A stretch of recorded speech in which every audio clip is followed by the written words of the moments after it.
It's well known that F1 teams will do pretty much anything to get an advantage over one another. Whether things are within the spirit of the rules or even legal is a matter of perspective, a blurred line that teams will eke every inch out of in order to ensure that their car is just a single thousandth of a second closer to winning a race, never mind a championship.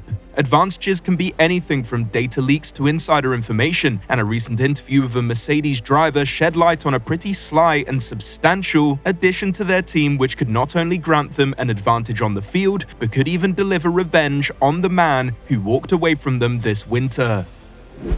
Want to know why Mercedes have gotten even with Ferrari following Hamilton's exit? Don't get me wrong, a 7-time world champion is irreplaceable, but it would seem that Mercedes have ensured that they've got their pound of flesh. And stick around, because George Russell has been receiving some threats from a Dutch champion which will be pretty hard to ignore. Is it just me, or in the build-up to this year's car launches, teams have been holding their cards slightly less tightly to their chests? Perhaps there's a mutual understanding that this year isn't going to be your typical development race, but teams seem slightly less coy about how things have been going over the winter. In a recent interview, Mercedes driver George Russell revealed what he believes will give him and the team a distinct advantage in their pursuits to beating their competition, and in particular, Ferrari. The advantage that George has been speaking of may well come as a surprise to long-term fans of the sport, as he has been bigging up the importance of the man that he replaced returning to the team. His experience is going to be massive. Having someone with so much simulator and racing knowledge and who fully knows the team is going to be great. Hearing about his last few years at Sauber with the Ferrari engine could be key too. You always have to keep an open mind as to what others are doing, and he has all of that under his belt. Obviously, years ago, we were perceived to not have a strong relationship, but we are both professionals and our relationship has grown. We often travel together and see each other at hotels or in the gym. Now, clearly, this advantage goes two ways. Hamilton will be taking his knowledge of Mercedes engines with him, but that doesn't mean that the information that Valtteri is bringing is any less useful. If anything, Valtteri will be more informed about Ferrari in comparison to Mercedes engines, because he started with Mercedes power, adapted to Ferrari power, and is now able to return with a greater understanding of both due to the comparisons he was able to make. He won't just be bringing information, he'll be bringing a well-informed understanding of how the engines correlate to one another, something which Hamilton won't be able to provide until at least partway through this coming season and may take a long time to fully understand. Having years of both engines behind him, Bottas will be able to bring an immediate advantage where it will matter most, to 2026. Every day from now until preseason testing next year is massively important to the development and ergo, the start that each team and OEM will have next season. By providing pivotal information about the current era of Ferrari engines and how they compare to Mercedes engines as early as January this year, when the team could start working on 2026, Bottas has granted Mercedes his information as well as at least a 2 to 3 month head start on Hamilton being able to provide anywhere near as much of an informed perspective to his new employers. While they've had their differences in the past, with Imola 2021 being a real flashpoint for the pair, it's clear that Russell and Valtteri are going to have to play nice despite that. Even if there was any remaining bad blood, which realistically there isn't, the hierarchy within the team will be respected. George is now the main man at Mercedes, the number one who needs to utilize their returning reserve driver's experience, as well as shape and hone his rookie teammates' craft in order to push on for a Constructors' Championship. Remember, for as long as Russell has been at Mercedes, they haven't actually won any championships, so he'll be seeing his elevation to the number one role, as well as the momentum that Mercedes gained last year, to be a platform to prove that he is the man to take them forward and return them to winning ways. He won't be doing it alone though, as he will be driving alongside the mercurial rookie Andrea Kimi Antonelli, someone who Russell has been given plenty of warning about over the winter break. According to the British driver, however, he is well aware of the potential that his teammate has, but estimates that the years of experience that he has, as well as those that Kimi was denied by being rushed through, will be enough to give him a distinct advantage over him, saying,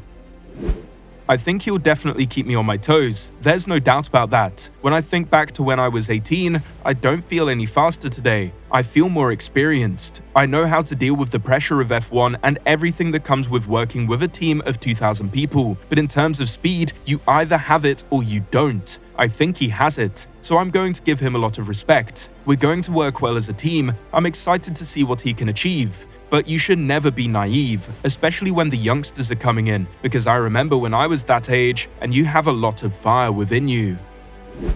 And I think that's a very fair assessment of Antonelli. It's clear that he can be lightning fast, but consistently doing so over the course of the season, as well as all the other responsibilities and tasks that come along with being an F1 driver, will take time to get up to speed with. Clearly, Antonelli will be trying to get to grips quickly, but unless we're about to witness a 2007 McLaren-esque season, but without the cheating scandal, from Mercedes, it's hard to imagine that George will be beaten over the course of the entire season. He seems like he is stepping into the lead role comfortably, and will be looking eagerly at the season ahead to prove that he is the right man to continue taking the team forwards for years to come, with the Brit claiming that he is now entering the prime of his career.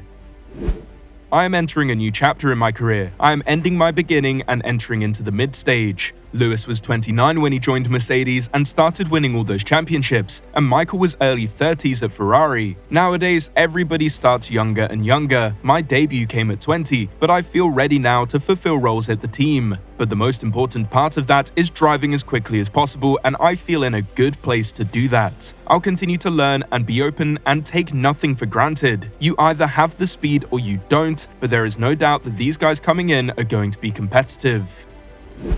But according to two-times Le Mans winner Gijs van Lennep, there is something that George may not be prepared for, and that is the ex-racing driver's fellow countryman, Max Verstappen.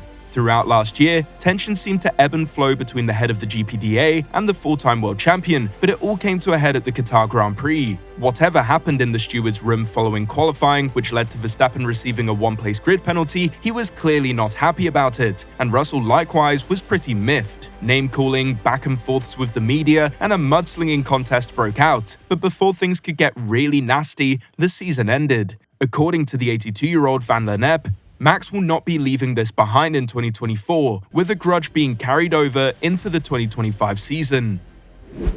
Look at Russell, you think, that's a nice guy without a beard, a neat guy. In the meantime, behind everyone's back, that's the biggest crook of all time. You should give that one a huge yellow card. Russell behaves so nicely and thinks that he's doing everything right, and Verstappen is not. He's the kind of guy I think they should tackle at some point, but he will get his butt kicked, you know. Formula 1 will be something this year.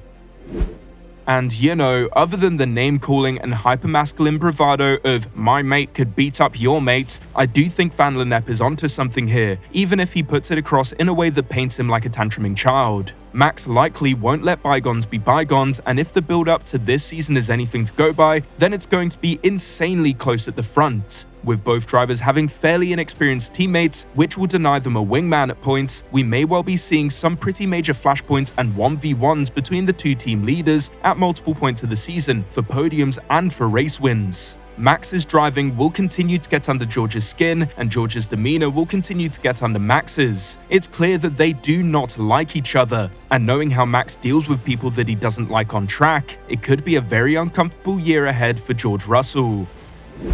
So what do you think? Will Valtteri Bottas prove to be the difference for Mercedes? And just how bad could it get between Russell and Verstappen this year? Let us know your thoughts in the comments below. Thank you for watching.